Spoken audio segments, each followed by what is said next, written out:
Hello friends, Priyanka Gupta this side. In previous lecture, I have discussed about the select query or where clause. In this particular lecture, we will see how the where clause, how the select query is used to extract the particular information. ठीक है, पिछले videos में हमने कुछ तो previous revision किया था insert query का, क्रिएट क्वेरी का, और नया हमने पढ़ा था सेलेक्ट क्वेरी, और उसके बाद कुछ वेयर क्लॉज, है ना। वेयर क्लॉज हमने सिंपल पढ़ा था। अब इस लेक्चर में हम वेयर क्लॉज के और यूज देखेंगे, हम किस तरीके से डेटा एक्सट्रैक्ट कर सकते हैं। ठीक है, तो हमने वही पुराना चलो स्टार्ट करते हैं। वही हमने पुराना डेटाबेस लिया है अपना यूनिवर्सिटी। ठीक है, मैंने हर बार बताया कि जब भी हमें उस डेटाबेस पर काम करना है, चाहे हमें कोई चीज़ क्रिएट करनी हो या अपना डेटा मॉडिफाई करना हो, है ना, तो हमें क्या करना पड़ेगा, उस डेटाबेस के अंदर जाना पड़ेगा। ठीक है, तो उसके लिए हम यूज़ करते हैं क्वेरी यूज़ यूनिवर्सिटी। ठीक है, या यूज़ वो डेटाबेस जो आपको यूज़ करना है। हम इसके अंदर जाएंगे तो हम इस पर्टिकुलर लाइन को क्या कराएंगे, रन कराएंगे। ठीक है, रन कराने के लिए क्या करते हैं, कंट्रोल के साथ एंटर प्रेस करते हैं तो रन हो जाता है।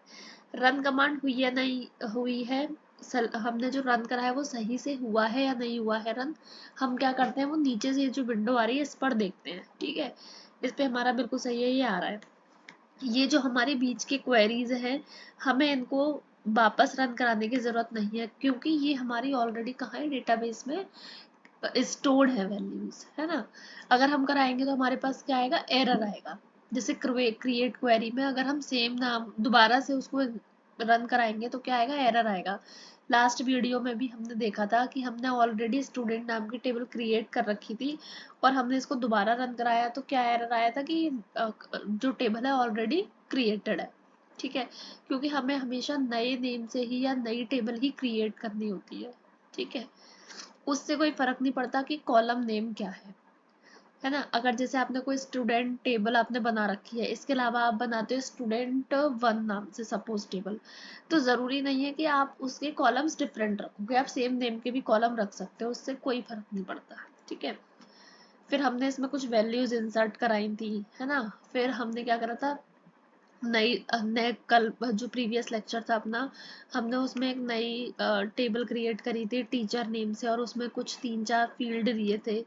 ठीक है, उनमें वैल्यूज इंसर्ट कराई थी। फिर हमने क्या करा था, देखो select star from table name, ये जो 35 लाइन पर है, इसका मतलब क्या है कि हम इसकी सारी की सारी वैल्यू देखना चाह रहे हैं। जहाँ पे स्टार आ जाए, स्ट्रिंग आ जाए, मतलब जितना डेटा हमारा स्टोर्ड है, जितने कॉलम्स हैं, जितने रिकॉर्ड्स हैं, उन सबको क्या करना, रिट्रीव करना। देखो इसको रन कराएंगे तो देखो हमारे पास यहाँ टेबल आ गई, है ना।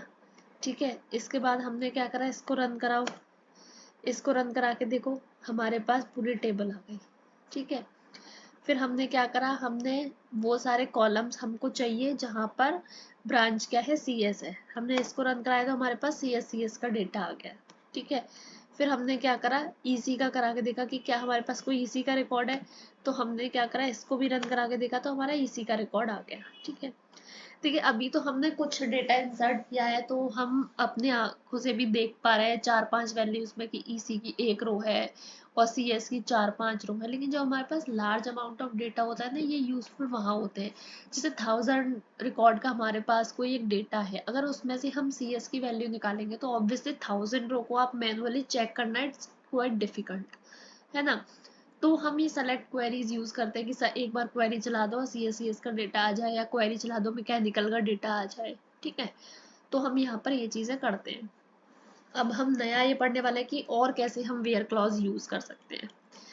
ठीक है, जब भी हम कोई भी क्लॉज यूज करेंगे तो select is a most important query.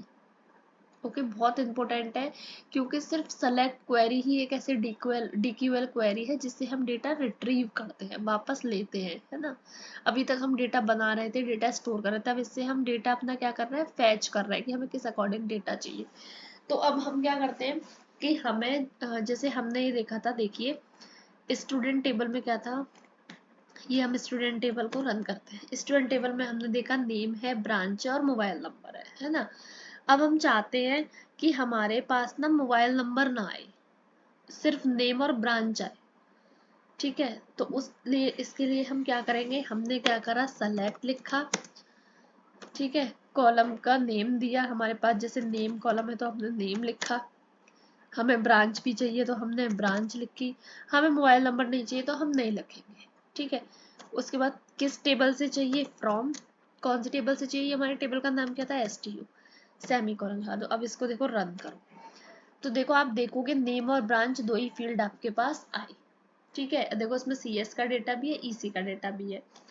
अब हम क्या चाहते हैं कि हमारे पास सिर्फ EC के नेम और ब्रांच आए, तो हमने क्या करा, फिर से सेलेक्ट लिखा, ठीक है, नेम लिखा, ब्रांच लिखा, है ना, फ्रॉम कहाँ से चाहिए हमें, स्टूडेंट से, ठीक है। उसके बाद हम लगाएंगे वेयर क्लॉज, जहां पर हमारी ब्रांच क्या हो, EC हो, वो डेटा हमारे पास आ जाए रिट्रीव होकर, ठीक है। ये देखो हमारे पास सिर्फ EC के नेम ऑफ ब्रांच आ गए, है ना।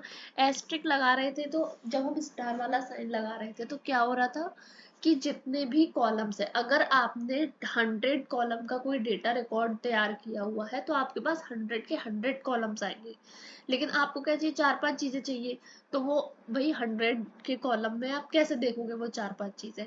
तो सेलेक्ट क्वेरी हमें कस्टमाइज फॉर्म में प्रोवाइड करती है, ठीक है, कि मुझे सिर्फ उस 100 कॉलम्स में से पर्टिकुलर 5 कॉलम या पर्टिकुलर 2 कॉलम चाहिए, तो हम ऐसे कर देते हैं। एक चीज आपने नोटिस करी होगी, सेलेक्ट के बाद हम यूज करते हैं फ्रॉम और फ्रॉम के बाद वेयर, आप इसका सीक्वेंस चेंज नहीं कर सकते। अगर आप इसका सीक्वेंस चेंज करोगे तो आपके पास एरर आएगा। जैसे सपोज मैं सीक्वेंस चेंज करती हूँ, ठीक है, सेलेक्ट लिया, हमने लिया नेम, सिर्फ नेम हम प्रिंट करा रहे हैं, ठीक है। उसके बाद हमने क्या करा, वेयर हम लिख देते हैं, देखते हैं रन होता है या नहीं होता है ना, where branch equals to EC ले लेते हैं, ठीक है, फ्रॉम टेबल नेम ले लो ST, ठीक है। देखो अब भी ये एरर दे रहा है ना, एरर दे रहा है, इसका मतलब कुछ ना कुछ हमने गलती करी है।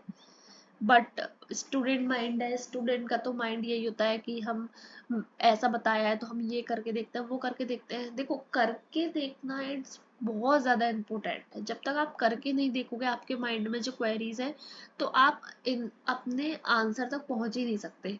टीचर ने बता दिया कि सेलेक्ट के बाद आपका फ्रॉम आएगा फिर वेयर आएगा, क्वेरी कभी आती नहीं है कि फ्रॉम क्यों वेयर क्यों करके देखें कि वेयर पहले लेकर देखें फ्रॉम बाद में लेकर देखें, है ना। ये चीज़ें करके देखनी होती हैं। हम तो बता देंगे आपको एज अ फैकल्टी कि आपको पहले फ्रॉम लेना है देन वेयर लेना, आप करके देखो। देखो मैं आपको करके दिखा रही हूँ, मैंने यहाँ देखा, है ना। अब हम इसको देखो रन कराएंगे तो क्या एरर आया, देखो यहाँ पर एरर आया 9th लाइन पर, select name where branch EC from ST। इस लाइन में हमारे में गलती है, क्या गलती है, 1064 एरर है, you have an error in SQL syntax, ठीक है, check the manual that correspondent to your SQL, ठीक है। इसका मतलब क्या है, हमने गलती करी है।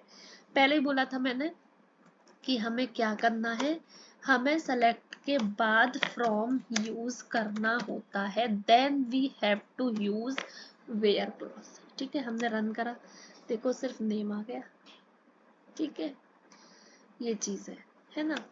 तो इतना आया आपको समझ में।